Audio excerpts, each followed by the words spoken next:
You just checking level right now, or are we ready to roll? Okay. I'm not sure where to start. Greg Branch, a former Saginaw mayor, died in February 2019 at the age of 62. But not long beforehand, he sat down with us to tell a story from one night when he was a young journalist working a night shift at the Saginaw News. He told us how the phone rang, and he picked up.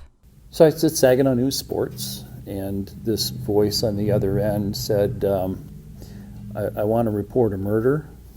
And I can still hear his voice. A very, very distinctive voice, kind of deep. He sounded like he was a little high.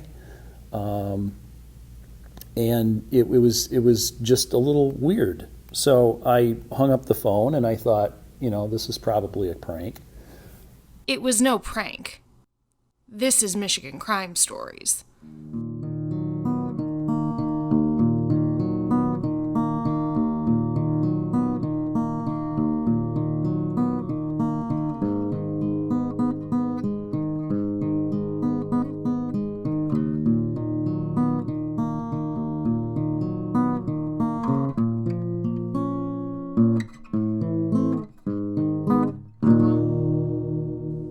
Michigan Crime Stories is a podcast that explores murder, mysteries, and mayhem in the Mitten state.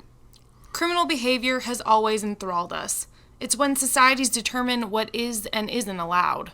We assume heinous crimes are committed by monsters, individuals we dehumanize in an effort to make sense of their deeds. Their victims sometimes seem distant, just faded names in a passing headline. But the terrifying truth is that crimes are committed by ordinary people, just like you and me. And many of those crimes happen right in our own backyards. My name is Gus Burns. My name is Darcy Moran. We're reporters for MLive.com and your hosts for Michigan Crime Stories. This episode is titled, When a Killer Calls.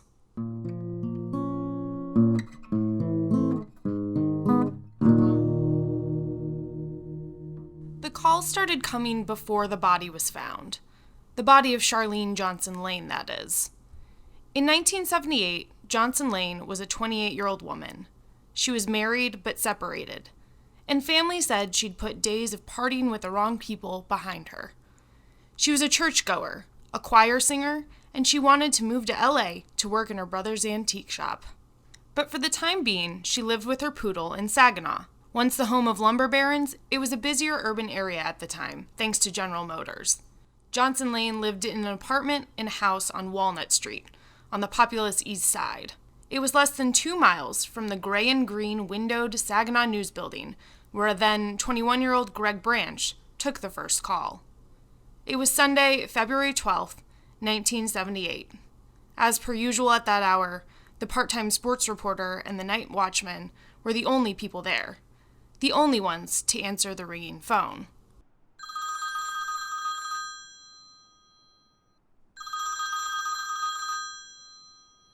So I said Saginaw News Sports, and this voice on the other end said, I want to report a murder. And I thought, okay, are you sure? And he said, yeah. It's at 16, whatever the address was, 1616 maybe Walnut. She's been strangled and raped and stabbed. And I remember thinking at the time in that order, which was kind of a weird thing to think, but then I don't know for sure, I don't remember what else I said after that. I seem to remember asking if he was sure he was calling the right place, but he wanted to call the Saginaw News. And then I think I probably said something like, is there anything else? Which, it's like, you want fries with that? I don't, and that was it, and he was gone. Branch consulted the on-duty security and called police. The desk sergeant who took his call laughed. He also seemed to think it was a prank. Still, he told Branch police would check it out. I went back to working on my story, and maybe half hour later or so, phone rings again, and it's the police department. And the guy wants to confirm my name and all of my information. And he said, well, we went over and it's right. She's a woman there, and it sounds exactly the way they described it to you. And at that moment, I kind of freaked because I thought, all right, so the guy who called me is obviously the guy who did it. But Branch wasn't the only one to get a call. The anonymous tipster had phoned police, too. And he may have watched as police arrived to Johnson Lane's home. According to a cold case profile published over a decade later, police initially went there after getting a tip that Sunday, but they found the door locked and left. Then officials got another call. Tell the police to come back. They found Johnson Lane in a pool of blood on her living room floor. She'd bled to death from a stab wound to her stomach. A few days later, on Wednesday, phones rang again in both the police station and the newsroom. This time, the caller admitted to the killing. He said police put him on hold. So then Saginaw News reporter Mike Byer took the confession. I happened to be in there at night, and same thing, that bell rang. I answered the phone call, and it was the suspect in the case, and he indicated that he wanted to turn himself in. He said he was afraid, though, the police would kill him. And I said, well, he could meet with me and I'd take him in there because they wouldn't kill him if I was there. A plan was made for the man to surrender following Johnson Lane's funeral. And he did call police that day. But when he couldn't get the officer he wanted on the phone, he hung up. 40 years later, and no one has been charged. Over the years, I've sort of wondered what happened to this guy. By now, he's probably dead. Who knows? Certainly seemed like he wanted to confess and then to go on for years and never confess. Leads, including notorious serial killer Coral Eugene Watts, ran dry. But Johnson Lane's family thinks the killer is a bit closer to home. Saginaw News reporter Bob Johnson spoke with one sister in 2015 for a story. As a side note, he's of no relation to the family. The sister, she had suspected a person of doing it, and that person was sentenced to life in prison for a murder that he had committed that same year. I actually wrote that guy a letter. I didn't get a response back. The sister still had photos and newspaper clippings of Charlene Johnson Lane. She told Bob Johnson she can't go near where her sister's home once was. It's too painful. She was unable to speak with us again, but in 2015 she had this to say. They had no right to take her from me. Charlene wasn't no fighter.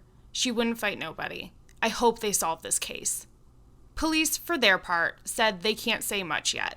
But they've worked on the case in the last few years, and it's still an active investigation. It's not been forgotten by the reporters on the case either. Here's Greg Branch and Bob Johnson once more. It comes back at certain times, just kind of randomly, as just one of those very weird life experiences. Because the community size of Saginaw is so small, again, everyone knows each other, even if they don't. So for something like that to happen, and it goes unsolved, people have questions, because now, the paranoia comes out. They wonder, I wonder if this person did it, or maybe this person actually knows something.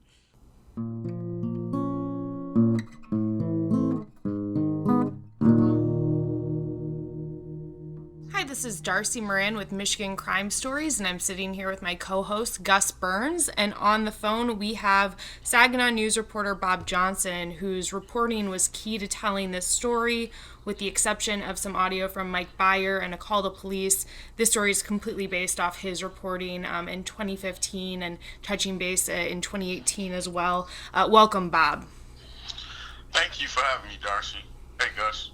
So just to start out, can you tell me a little bit about how you found out about this case?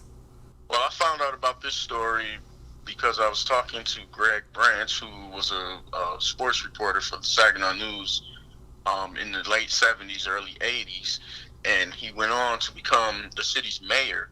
And I was talking to him at an event. He just casually mentioned this one time where he was in the newsroom and answered the phone, and the guy was on the other end confessing to a murder and a rape. And at that moment, my antenna went up, and I just knew that I had to retell the story. Hi, Bob. This is Gus. And as you know, I worked at the Saginaw News for about 4 years. I think I left about the time that you were coming on. We overlapped a little bit. But so I knew Mayor Greg Branch as I was a reporter for City Hall. And I think he just seemed like a very interesting person. I was kind of surprised to hear that he had died. He was pretty vibrant and engaged. I was wondering if you could just give us more background on him, what you know about his life and his career. He was very involved in Saginaw. He loved anything about Saginaw. He was a big promoter of the city and champion for the city. To have a person who you trust, who delivered news to you, who was involved in a lot of things in Saginaw, become the mayor, it's no surprise at all. Going on this idea about someone calling the news and trusting the news to give them tips, I mean, here you have in this story the alleged killer being the one to do that. It kind of got me thinking about how myself, you, or Gus, all being crime reporters that have had to talk to people convicted of crimes, accused of killings, kind of got me thinking how we might handle the situation. And I'm kind of curious how you think you might go about this kind of odd taking a call from a killer. So when I heard that Greg Branch answered that call, I was kind of envious of that. I was like, wow, that was like, to me, it was just so exciting.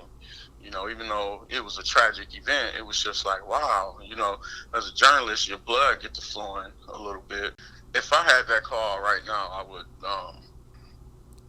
I would definitely try to get as much information as I can. My curiosity will make me want to learn more about the person, and what made them do what they did. It intrigued me in this story, talking to Mike Byron, it didn't get into the narration for this, but he kind of noted how high crime this time was in Saginaw. But just in general, I was asking him, were you alarmed in that moment, taking that phone call, and on the other end is someone saying, I killed someone, will you help me surrender? And he was saying, it didn't really faze him because there were like 50 crimes a year is what he told me. And, you just get used to it. It's just kind of like, no, I just got to report the story. I got to move forward. And that's what both these reporters did. Yeah, they did. They did really, really great job at doing it too. So much so that even decades later, the story is still intriguing. The alleged killer or a person who could have potentially killed Charlene made a phone call to the news, and we could have been like this close to figuring out who this person is. So it makes it more mysterious than anything. I'm wondering, you both reported on this case. Can you tell us where this case is right now in time? I would guess that it's open because all cases are open until they're closed. And they will continue to work on it as developments come in. And that was my understanding. I spoke with Chief Ruth, that's the Saginaw Police Chief, recently for this story.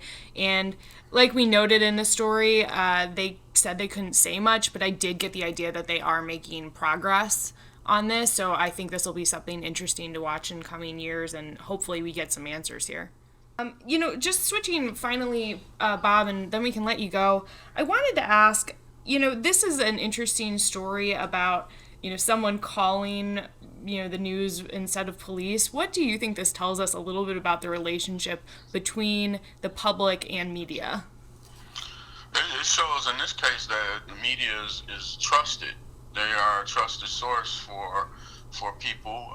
Just the fact that this guy called a newsroom instead of the police, it just shows that he may have trusted the media a little more than police for whatever reasons. Maybe it's because he just knew that they would that media would do the right thing as far as getting him arrested. Maybe he feared that police would have not treated him fairly. I think it kind of speaks to the special relationship that the Saginaw News has in Saginaw, because as we all know, news organizations have definitely come under fire, and there's been a lot of distrusts, but it kind of shows, perhaps from what you're saying, that's maybe not totally the case in Saginaw. There's really a relationship between the news and its citizens there. Anyways, I will end it there on that note. But Bob, thank you so much for all your work on this. We're highly appreciative of you, and thanks to Gus. This is Darcy Moran. This is Gus Burns. And this is Michigan Crime Stories.